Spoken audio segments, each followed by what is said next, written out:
ناظرین، کل ہم نے بات کی تھی تجدید ایمان کی۔ آج ہم بات کریں گے مختلف پریشانیوں کی صورت میں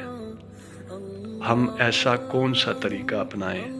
کہ ہماری پریشانیاں، ہماری مشکلات اور ہماری حاجات پوری ہو جائیں، ہمیں وہ کچھ مل جائے جو ہم چاہتے ہیں۔ ایک بات یاد رکھیں ناظرین، جس اللہ نے یہ کائنات بنائی ہے، جس نے آپ کو اور مجھے بنایا ہے،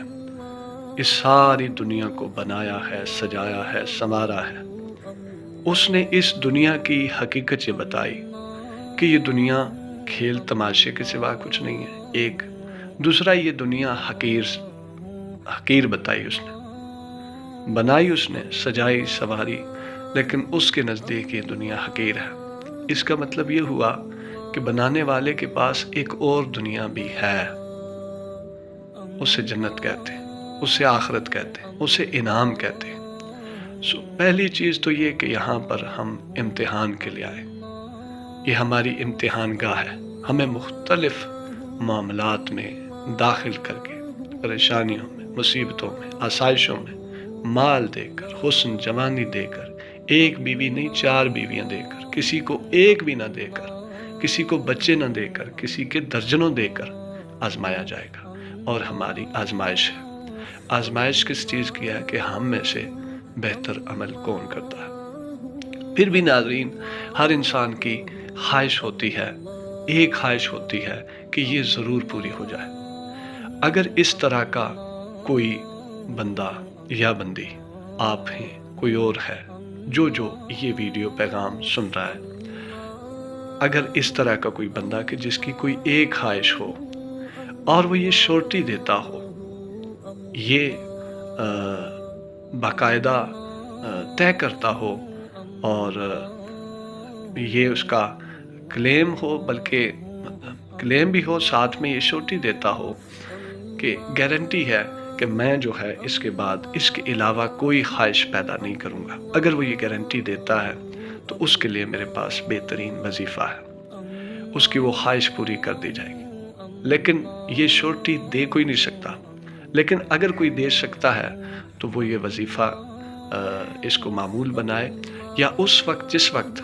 وہ یہ کوئی کام ایسا کرنے لگا ہو اور یہ کہے کہ میرا یہ کام ہو جائے، وہ کام کرتے وقت پھر ذہن میں وہی بات کہ اس کے بعد اور کوئی خواہش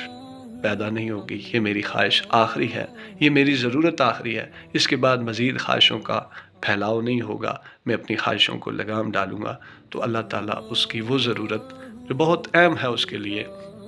وہ پوری کر دے گا۔ مثلا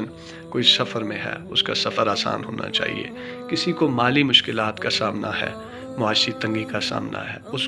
کسی کو گھریلو ناچاکی کا سامنا ہے، اس کے لیے اس کے بعد مثلا گھریلو ناچاکی کا کسی کو سامنا ہے تو وہ گھریلو ناچاکی کی ضرورت اور اپنی وہ جو مراد ہے پوری کرنے کے لیے، اپنی وہ حاجت ہے پوری کرنے کے لیے یہ وظیفہ کرے گا، لیکن ساتھ میں یہ شورٹی دے گا کہ اس کے بعد اس کے اندر کسی قسم کی کوئی خواہش پیدا نہیں ہوگی۔ مثلا وہ کوئی کوٹھی لینا چاہتا ہے، کوئی بڑا بنگلہ لینا چاہتا ہے، پلاٹ لینا چاہتا ہے، بڑی گاڑی لینا چاہتا ہے، شادی کرنا چاہتا ہے، شادی میں رکاوٹ ہے، یا کوئی فائنینشل سٹرکچر بہتر بنانا چاہتا ہے، وہ سارا کچھ ہو جائے گا، لیکن کوئی ایک خواہش جو وہ پوری کرنا چاہتا ہے، اس کے بعد پھر وہ شورٹی دے گا کہ میں اس کے آگے نہیں بڑھوں گا اپنی خواہشیں لے کر، تو اللہ تعالیٰ اس وظیفے کے طفیل اور برکت سے وہ خواہش اس کی پوری کر دے گا، وہ ضرورت پوری کر دے گا۔ وظیفہ کچھ اس طرح ہے کہ جس وقت آپ کے دل میں کوئی حاجت ہو، کوئی حاجت آپ کے دل میں پیدا ہو، آپ کی ضرورت، اس وقت آپ اللہ کے متعلق اپنا ایمان مضبوط کریں۔ سب سے پہلے یہ بلیورز کے لیے جو اللہ پر بلیو رکھتے ہیں اور کامل یقین رکھتے ہیں کہ اللہ ہمارے کام بنانے والا ہے، کامل یقین کے ساتھ کہ اللہ سب کچھ کرنے والا ہے، یہ دعا کریں: یا رب محمد، اے محمد صلی اللہ علیہ وسلم کے رب، یا رب ابراہیم، ساتھ میں تصور کریں ان کی مشکلات کا۔ حضرت محمد صلی اللہ علیہ وسلم پر بے بہا مشکلات ہیں، نبی پاک صلی اللہ علیہ وسلم پر اس کائنات میں سب سے زیادہ مشکلیں آئیں۔ پھر حضرت ابراہیم علیہ السلام کو جب آگ میں ڈالا گیا تو آگ کو ٹھنڈی کر دی گئی، تو اللہ نے وہ کتنا مشکل کام آسان کر دیا۔ یا رب محمد، ان نبیوں کی مشکلات کو سامنے رکھے۔ یا رب ابراہیم، یا رب یوسف، حضرت یوسف علیہ السلام کا تصور کرے کہ کنویں میں ڈالا گیا، ان کو قید کیا گیا اور پھر اللہ نے انعام سے نوازا، کتنی مشکلیں آسان کر دی۔ یا رب یوسف، یا رب یونس، حضرت یونس علیہ السلام کو مچھلی کے پیٹ میں بحفاظت رکھا۔ یا رب موسیٰ، حضرت موسیٰ علیہ السلام پر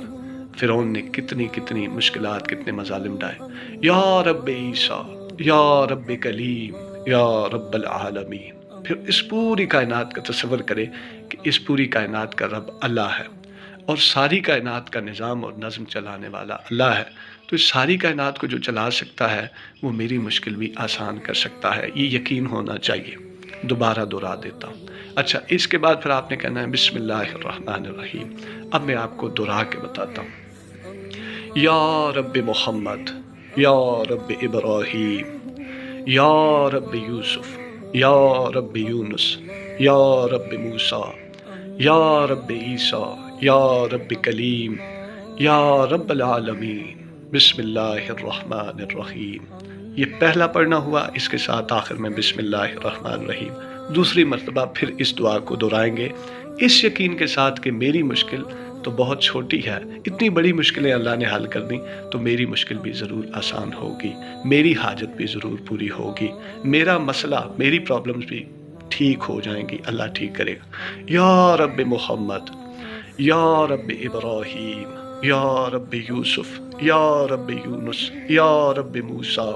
یا رب عیسیٰ، یا رب کلیم، یا رب العالمین، ان اللہ علی کل شیء قدیر۔